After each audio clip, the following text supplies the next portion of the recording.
আমি বিনোদ কুমার লাহোটি, সল্টলেকে থাকি। আমার 2 দিন আগে অনেক পেটে ব্যথা, একটা গ্যাস্ট্রোপ্যাথি মতন প্রবলেম হয়েছিল। তো আমি ইমিডিয়েট এখানে আইএলএস এসলাম। এসে এখানে ইমার্জেন্সিতে গিয়ে জানালাম, ওরা আমাদেরকে ইমিডিয়েট অ্যাডমিশন দিয়ে দিলেন। ডক্টর দেবজিৎ ঘোষের আন্ডারে আমাকে প্লেস করেছিলেন। তারপর আমার ট্রিটমেন্ট আরম্ভ হয়ে গেল। Next day doctor Jayanta Mukherjee দেখলেন, যিনি এখানে গ্যাস্ট্রোলজিস্ট আছেন, দেখেছেন। তো এখন 2 দিনে আমি মোটামুটি ভালো হয়েছি।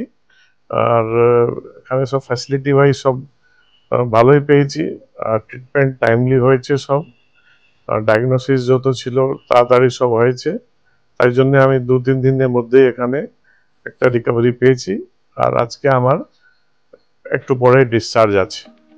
Thank you.